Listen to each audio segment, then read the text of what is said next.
حضرت سیدنا سلمان فارسی کو حضرت عمر فاروق رضی اللہ تعالیٰ عنہ نے بلایا تو کہا میرا دل کرتا ہے آپ کو میں مدائن کا گورنر بنا دوں.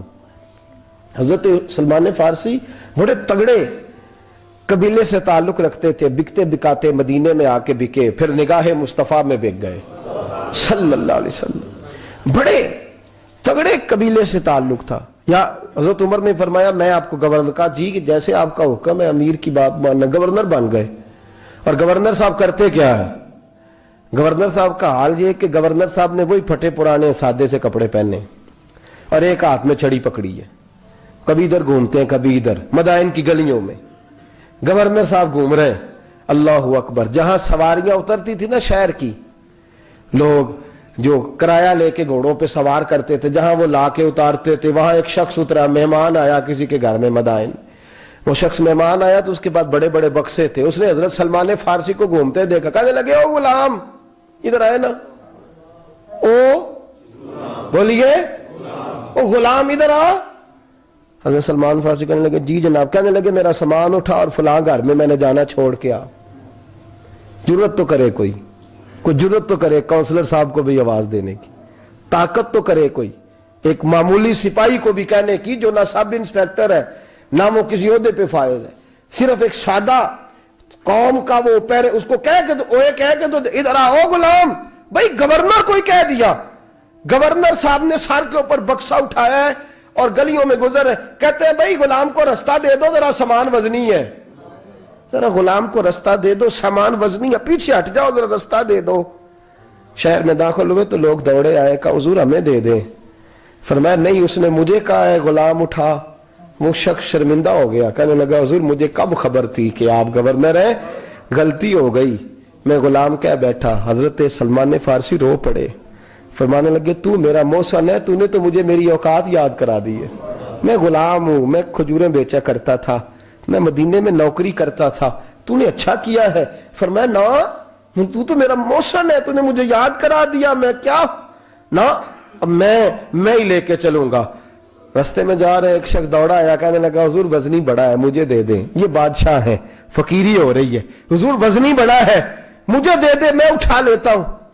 تو حضرت سلمان فارسی فرمانے لگے پہلے وعدہ کر قیامت کے دن میرے گناہوں کا بوجھ اٹھا لے گا. وعدہ کر, تو کہے گا اللہ کے حضور کے یا اللہ سلمان کے جو پاپ ہے ان کا بوجھ میں اٹھاتا ہوں. کہنے لگا حضور میں تو اپنا نہیں اٹھا سکتا. فرمایا پیچھے ہٹ جاؤ, اگر وہاں میرا کوئی بوجھ نہیں اٹھا سکتا تو یہاں بھی کوئی نہ اٹھائے. حضرت سلمان فارسی رضی اللہ تعالیٰ عنہ گورنر ہے صوبے کے. میرے دوست, ہماری یہ جو جھوٹی انا ہے نا, لوگ میرا استقبال کرے, مجھے اٹھ کے ملے, مجھے پروٹوکول دے, میرا نام جپے, میں ہوتی رہے ہر جگہ, بس مجھے ہی لوگ جانے. اور میرے عزیز اس دھندے سے باہر آ, نفس پرستی کی اس جنگ سے نکل آ, اپنے مزاج کی اس قلت سے نکل آ, اپنے آپ کو جو بات نہیں بھی آتی ہوتی اس میں بھی ہم دخل دے کے اپنا کوئی نہ کوئی پیغام اور جملہ ضرور بیان کرنا چاہتے ہیں. بھئی ہمارا بھی نام لکھ لو, ہم بھی شامل ہیں, ہمیں بھی پتہ ہے اس گورکھ دھندے کا کچھ نہ کچھ, ہمیں بھی شامل کر لو. یہ نفس پرستی کی جنگ ہے, اس سے نکلو. اگر رب کریم نے بادشاہی دی ہے تو اس میں فقیری کرو. کبھی کبھی اپنے کپڑے خود استری کر لینے چاہیے. نہیں نہ بولے آپ لوگ, مشکل کام بتا دیا نا میں نے. کس کے کپڑے استری کرنے کو کہا جی؟ اللہ خیر کرے. میں کیا رہے, میں تو ماڑے دی گل کر چھڑی ہے, بھولے نہیں نا آپ لوگ. کبھی کبھی اپنے کپڑے خود استری, کبھی کبھی اپنے جوتے خود پالش کر, کچھ نہیں فرق ہوتا, اس سے آپ کا نفس کچلا جائے گا. کبھی کبھی نا, کبھی کبھی باوجود موٹر سائیکل اور گاڑی کی موجودگی میں پیدل سفر کر لینا چاہیے, کچھ نہیں فرق ہوتا. کبھی کبھی کوئی آدھا کلو چینی پکڑ کے دکان سے خود اپنے, کوئی نہیں کہنے لگا کہ غریب ہو گئے ہیں, وہ خود ہی انہیں آدھا کلو کھانڈل کہنے دو کو کہتا ہے. کچھ نہ کچھ اپنے نفس پہ بوجھ ڈالیں. بھئی کبھی کبھی آپ بھی, کبھی جو آپ کا ملازم ہے نا گھر میں, اس کو بٹھا کے کہا کریں بیٹھ یار میرا دل کرتا ہے میں تمہیں چائے بنا کے دوں. کبھی کہا کریں گھر والوں کو بیٹھو آج میں تمہیں کھانا گرم کر کے دے دیتا ہوں, کچھ فرق نہیں آنے لگا, عزت شان میں کوئی کمی نہیں آنے لگی. کبھی کبھی یہ کام, وہ جو گھومنے والی کرسی رکھی ہوئی ہے نا جس پہ بیٹھ کے ہم حساب کرتے ہیں, کبھی کبھی اس پہ کسی غریب کو بھی بٹھا کے دیکھیں, کچھ نہیں فرق آنے لگا. یہ نفس پر کچھ کوڑے برسائے تاکہ یہ کچھ سمجھدار ہو جائے.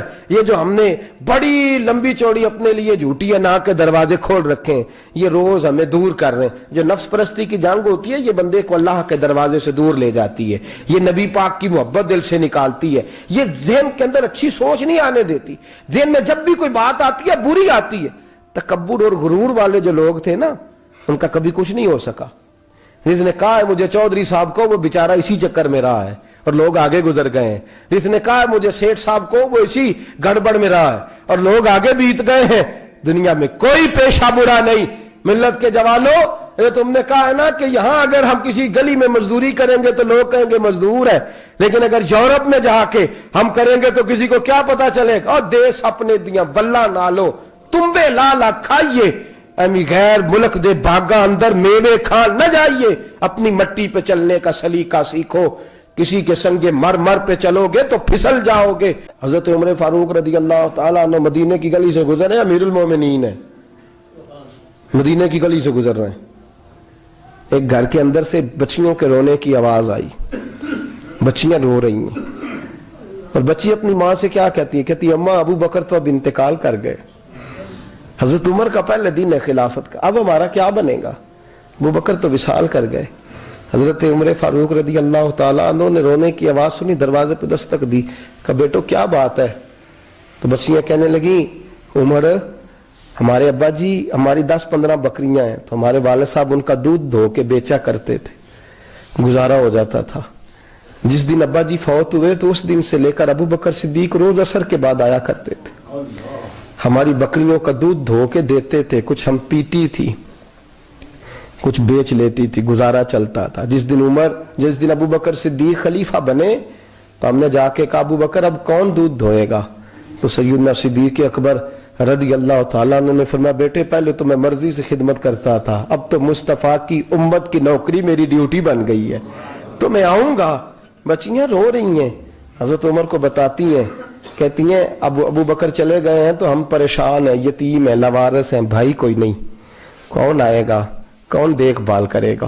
حضرت عمر فاروق گھٹنوں کے بل زمین پہ بیٹھ گئے, ان چھوٹی چھوٹی بچیوں کو سینے سے لگایا, فرمانے لگے میں ابو بکر کا کیا کروں, میرے لیے رستے بڑے مشکل کر گیا ہے. میں اس کے کس بادشاہ وقت ہو کے وہ غریبوں کے گھروں میں آ کے ان کی بکریوں کا دودھ بھی دوتا تھا, امیر المومنین ہو کے یہ رنگ بھی تھا. فرمایا بیٹیوں فکر نہ کرنا, جب تک عمر زندہ رہے گا, عمر آتا رہے گا, یہ نوکری کرتا رہے گا.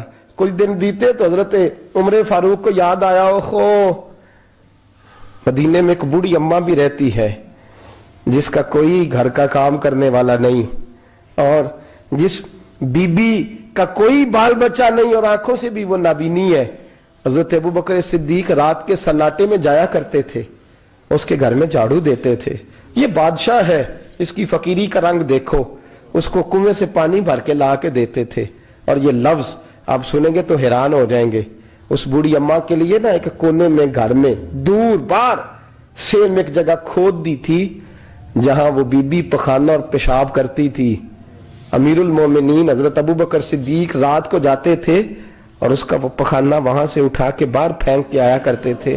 اس عورت نے پیغام بھیجا کہ عمر سے کہو میری بھی ڈیوٹیاں تو نے سر انجام دینی ہیں. عمر فاروق ساری رات کام کرتے, سناٹا گہرا ہوتا تو جھاڑو دبایا ہے بغل میں, اور عمر فاروق نکلے ہوئے, اس بی بی کے گھر میں جھاڑو دیا جا رہا ہے. حضرت انس بن مالک فرماتے ہیں میں نے آخری عمر میں بھی اس بوڑھے عمر کو دیکھا ہے, اس بڑھاپے میں بھی میں نے اس شخص کو دیکھا ہے کہ جب وجود کمزور ہو گیا, داڑھی سفید ہو گئی, لیکن پھر بھی اس کا انداز نہیں بدلا. اس نے ساری زندگی بادشاہی میں فقیری کر کے گزار دی, یہ پھر بھی کسی کے گھر میں جھاڑو دیتا ہے, کسی کی بکریوں کا دودھ دھوتا ہے, یہ کسی غریب میرے دوست یہ. اور جب سیدنا فاروق اعظم رضی اللہ تعالیٰ عنہ خطبہ دینے بیٹھتے ہیں تو کپڑے پھٹے ہیں, پیبند لگے ہیں, مزاج سادہ ہے, بڑا مال آیا ہے, بڑا مال, لیکن تقسیم کر دیا. اور یہی انداز آگے اپنے گورنروں کو دیا. حضرت سعید بن عامر رضی اللہ تعالیٰ عنہ آپ کے گورنر ہیں, حمص کے گورنر ہیں. جب لسٹ آئی نا غریبوں کی, حضرت عمر نے کہا کہ حمص کے جتنے غریب لوگ ہیں ان کی لسٹ بنا کے بھیجو, ان کو چندہ لگانا ہے. تو 17ویں 18ویں نمبر پر حضرت سعید بن عامر کا نام بھی آ گیا. گورنر صاحب کا. تو حضرت عمر نے سوچا شاید کوئی اور سعید بن عامر ہے. فرمانے لگے یہ کون ہے؟ جس کی ڈیوٹی لگائی تھی اس سے کہنے لگے یہ سعید کون ہے؟ تو کہا حضرت جی ہمارے صوبے کا گورنر. تو فرمایا اس کی لسٹ فقیروں میں. فرمانے لگے پتہ نہیں آپ نے کیا رنگ بھر کے بھیجا ہے, مہینہ مہینہ یہ شخص درختوں کے پتے کھا کے گزارا کر دیتا. کہ یہ میں فرشتوں کی کہانیاں نہیں سنا رہا آپ کو, میں آپ کو جنات کی یا عالم بالا کی باتیں نہیں, اس دھرتی پہ بسنے والے, اس دھرتی پہ وقت گزارنے والے میرے رسول پاک کے تیار کردہ ہیرو کی باتیں عرض کر رہا ہوں. حضرت عمر گئے ایک دفعہ, کہا مجھے بتاؤ تمہارا گورنر کیسا ہے؟ تو ہمس کے لوگ کہنے لگے ہمیں اپنے گورنر سے 4 شکایتیں. کون کون سی؟ کہا پہلی بات تو یہ ہے کہ گورنر صاحب کو چاہیے فجر کے وقت آئیں. یہ سورج نکل آتا ہے تو باہر آتے ہیں گھر سے, سورج نکل آتا ہے تو آپ کہہ کے تو دیکھیں کسی معمولی سرکاری ملازم سے بھی, پھر آپ دیکھیے آپ کا کیا بنتا ہے. کہا یہ سورج نکلتے وقت آتے ہیں. دوسری شکایت یہ ہے کہ دن کو ملتے ہیں رات کو نہیں ملتے. تیسری شکایت یہ ہے کہ مہینے میں ایک دن ملتے ہی نہیں گورنر صاحب. چوتھی شکایت ہے کہ روتے ہیں کبھی کبھی, اتنا روتے ہیں کہ بے ہوش ہو جاتے ہیں. حضرت فاروق اعظم نے کھڑا کر لیا. فرمایا سعید تیری شکایات آئی ہیں. کہا حضور حکم. فرمایا سنا ہے, پہلے تو فجر کے وقت آ جاتا تھا لوگوں کے مسائل سننے, اب تو سورج نکلتے وقت آتا ہے. کہا حضور بیوی بیمار ہو گئی ہے اور گھر میں نوکر تو ہے کوئی نہیں, تو میں سویرے اٹھتا ہوں تو پہلے ناشتہ بناتا ہوں, بچوں کو کھلاتا ہوں. اس عورت نے 35 سال میرے ساتھ وفا کی ہے, اب چارپائی پہ ہے تو میں اس کے منہ میں لقمے ڈالتا ہوں. کہا اسے کھانا کھلا کے جب وہ دعا دیتی ہے تو پھر نکلتا ہوں. تو کہا سنا ہے تو ہفتے میں ایک دن ملتا ہی نہیں مہینے میں. کہنے لگے حضرت جی جب مدینے سے آیا تھا تو ایک کرتا اور ایک تامد ساتھ لایا تھا, مجھے آج 2.5 سال ہو گئے ہیں, میں نیا لباس نہیں خرید پایا. میں نے عرض کی میں اس دھرتی پہ بسنے والے لوگوں کی داستان سنا رہا ہوں. کہا میں اپنی تامد دھو کر خشک ہونے کو ڈال دیتا ہوں, اسے آدھا دن لگ جاتا ہے, خشک ہوتی ہے تو تامد پہن کے قمیض دھو لیتا ہوں اور پھر قمیض ڈال دیتا ہوں. حضرت جی سارا دن بیت جاتا ہے تو باہر نہیں آ پاتا. حضرت عمر فاروق کی گردن جھک گئی. کہا سنا ہے تو رات کو ملتا ہی نہیں. یہ لفظ کہے تو حضرت سعید بن عامر کہنے لگے یہ میرا راز تھا, آپ میرے امیر نہ ہوتے تو کبھی فاش نہ کرتا. دن میں نے بندوں کے لیے رکھا ہے, رات اپنے رب کے لیے رکھی ہوئی ہے. میں رات کی تنہائیوں میں اپنے کریم کی بارگاہ میں جاتا ہوں اور میں سارے دن کے گناہوں کی معافی مانگتا ہوں. میں اپنی غلطیوں کی تلافی کا سوال کرتا ہوں, اس کے حضور جاتا ہوں, اسے دکھڑے سناتا ہوں. رات میری اس کے لیے بیت جاتی ہے. حضرت عمر کی اور گردن جھک گئی. فرمایا یہ بتا کہ تو ملتا ہی نہیں, کبھی کبھی تو روتا ہے اور بے ہوش ہو جاتا ہے. کہ حضرت جی 40 سال کی عمر میں کلمہ پڑھا ہے, جب 40 سال کے پچھلے گناہ یاد آتے ہیں تو کہا پھر میں ضبط نہیں کر پاتا. وہ خطائیں, وہ پاپ, وہ جرم, وہ خطائیں جب سوچتا ہوں نا کہ رب کھڑا کر کے پوچھے گا بتا یہ جرم کیوں کیا, تو وہ احساس مجھے پریشان کر دیتا ہے. حضرت جی میں پھر برداشت نہیں کر پاتا, پھر میں تڑپ اٹھتا ہوں, میری یہ کوتاہیاں ہیں, بتائیے کیا کہتے ہیں.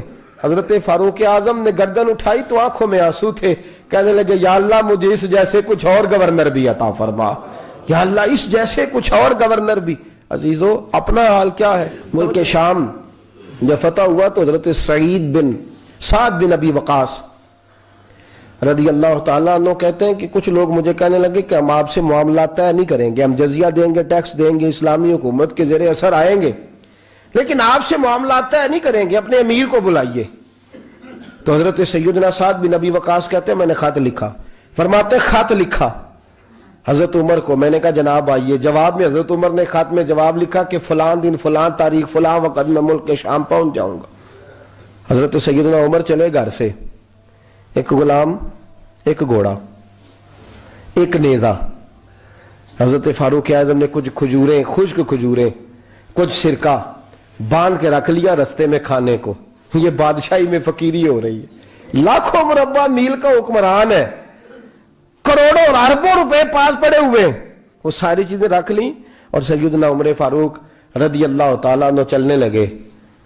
اب غلام سے کہنے لگے بھئی میرا گھوڑا ذرا ماڑا ہے, کمزور ہے, طے کر لیں. اتنے میل تو گھوڑے پہ بیٹھے گا میں پیدل چلوں گا, پھر اتنے میل میں گھوڑے پہ بیٹھوں گا تو پیدل چلے گا. ملک شام پہنچنے کا وقت آ گیا. جب وقت آیا تو پیدل چلنے کی سواری حضرت عمر کی تھی, ان کی باری تھی پیدل چلنے کی, اور سواری پر سوار ہونے کی باری غلام کی تھی. توجہ, یہ لوگ رشتے کرتے ہیں نا تو کرائے کی کار لے کے چلے جاتے ہیں, بعد میں وہ پوچھتے ہیں کہ تسی تے کار تے آئے سو. ہم اپنے آپ کو بنانے کے لیے جھوٹی انعام بھی خریدنی پڑے تو خریدنے سے ہم پرہیز, ہم جو بتاتے ہیں وہ ہم ہوتے نہیں, اور جو ہم ہوتے ہیں وہ ہم بتاتے. حضرت سیدنا عمر فاروق رضی اللہ تعالیٰ عنہ سواری پہ غلام ہے, خود پیدل ہے, اور حال کیا ہے, بارش ہوئی تھی تو کچھ پانی کھڑا تھا چھوٹے چھوٹے جوہڑوں میں, چھوٹے چھوٹے تالاب بنے ہوئے تھے, پانی کھڑا تھا. تو حضرت عمر فاروق رضی اللہ تعالیٰ چمڑے کے جوتے پہنے, وہ جوتے دونوں اتار کے تو بغل میں دبا لیے. حضرت سعد بن ابی وقاص فرماتے ہیں اسی بغل میں نیزہ رکھ لیا اور تامت تھوڑا اونچا کر لیا کہ پانی سے چلنا ہے, اور غلام کو گھوڑے پہ بٹھایا ہے اور گھوڑے کی لگام پکڑی ہے تو یوں پیچھے رکھی ہوئی ہے. اور حضرت سیدنا فاروق اعظم رضی اللہ تعالیٰ عنہ آ رہے ہیں. غلام کہنے لگا حضور لوگ دیکھ رہے ہیں, مہربانی کریں بیٹھ جائیں. فرمانے لگے نہیں باری تیری ہے, تو ہی بیٹھے گا. اس نے کہا حضور نہیں وہ تو ٹھیک ہے, کوئی باری فرض تو نہیں نہ ہو گئی, آپ مہربانی کریں آپ آ جائیں, ذرا لوگ آ رہے ہیں. فرمایا تمہیں کہا نا. غلام کہتا میں نے تیسری دفعہ کہا تو حضرت عمر نے جلال سے دیکھا, اور جناب عمر کا جلال تو زمین کانپنے لگ جاتی تھی. کہتے ہیں کہا حضور آپ آ جائیں, تو کہتے تجھے کہا ہے نا چپ کر کے بیٹھا رہے. کہتے ہیں میں گھوڑے پہ ہی کانپنے لگا. وہ غلام, اب حضرت سعد بن ابی وقاص کہتے ہیں سورج غروب ہو رہا تھا, شعائیں پانی میں پڑ رہی تھی. حضرت عمر پانی سے, میں نے غور سے دیکھا تو دوڑا گیا. جا کے نا بچے نہیں مشورہ دیتے ابا جی کو, ابا جی انج نہیں کریدا دور بدل گیا جے. کہتے میں دوڑا گیا اور جا کر کے حضرت سیدنا عمر فاروق کو کہا حضور مہربانی کریں, ٹھیک ہے آپ کی درویشی سے کون آگاہ نہیں, وزیر کھڑے ہیں, سفیر کھڑے ہیں, بڑے بڑے عمراء, بڑے بڑے ملکوں کے حکمران ہیں, آپ مہربانی کریں یہ تم ذرا نیچا کریں, اور جوتا پہن لے, اگر خراب ہو گیا تو اللہ نیا بھی دے دے گا, اور مہربانی کریں ذرا غلام کو کہیں نیچے آ جائے. حضرت عمر کہنے لگے تمہیں کیا تکلیف ہے؟ کہا حضرت جی وہ وزیر مشیر کھڑے ہیں, یہودی ہیں, عیسائی ہیں, نجرانی ہیں, وہ بڑے بڑے مذاہب کے اور بڑے بڑے ملکوں کے, آپ کا بڑا نام سنا ہے. حضرت سیدنا سعد بن ابی وقاص فرماتے ہیں میرے ساتھ اتنا ترش رویہ حضرت عمر کا پہلے کبھی نہیں ہوا. کہتے ہیں ماتھے پہ شکن آیا اور کہنے لگے تجھے تیری مار ہوئے, ان 4 لوگوں کے لیے میں اپنے نبی کا طریقہ چھوڑ دوں, ان 4 دنیا داروں کے لیے نبی پاک کا طریقہ چھوڑ دوں. فرمانے لگے سر سے پگڑی اتاری حضرت عمر نے جلال میں, فرمانے لگے میرے سر پہ جو بال ہے نا یہ مجھے کسی دنیا دار نے نہیں دیے, یہ ساری عزتیں مجھے آمنہ کے لال نے عطا فرمائی ہے, اور میں ان محبوب کا طریقہ ان 4 لوگوں کی خاطر چھوڑ دوں. فرمایا قرآن کہتا ہے ان اللہ یأمر بالعدل والاحسان, جب میں نے خود عدل کا تقاضا یہ رکھا ہے کہ کبھی وہ بیٹھے گا کبھی میں بیٹھوں گا, باری اس کیا تو میں کیسے بیٹھ جاؤں. حضرت سعد بن ابی وقاص فرماتے ہیں اسی درویشی میں سلام اس پر کہ جس نے بادشاہی میں فقیری کی. کہتے ہیں اسی درویشی میں حضرت عمر پہنچے تو جو پہلے ڈرا کرتے تھے جب حضرت عمر آئے تو انہیں کامتے بھی دیکھا, روب اور بڑھ گیا, ان کے دلوں کے اندر حضرت عمر کا دبدبا اور بڑھ گیا, اور میرے کانوں میں کہنے لگے سعد پہلے سنا تھا لیکن دنیا سچی کہتی ہے جو حال محمد اور محمد کے غلاموں کا ہے صلی اللہ علیہ, وہ دنیا میں دوسرا کوئی حاصل کر سکتا. آج ہمارے پروٹوکول, ہمارے دبدبے, ہماری انا پرستیاں, ہمارے دعوے, ہمارے طریقے, خدا را اپنی زندگی میں تبدیلی لائیں. درویشی, سادگی, بے تکلفی, یہ زندگی حسین ہوتی ہے. اگر اللہ آپ کو بہت زیادہ مال و دولت دیتا ہے تو جتنا وہ مولا رومی کہتے ہیں جتنا ٹہنی پہ پھل زیادہ لگتا ہے نا اتنی وہ ٹہنی جھک جاتی ہے, جو اکڑی ہوتی ہے سمجھو وہ خالی ہوتی ہے. اگر آپ پھلدار ہیں تو پھر آپ کو جھکے, پھر آپ کو با اخلاق ہونا چاہیے, با مروت ہونا چاہیے, پیار والا ہونا چاہیے. زندگی میں اس چیز کو ضرور اپنائیے. بڑے لوگ وہی ہوتے ہیں جن کا کردار بڑا ہوتا ہے, بڑے وہی ہوتے ہیں جن کی بات بڑی ہوتی ہے.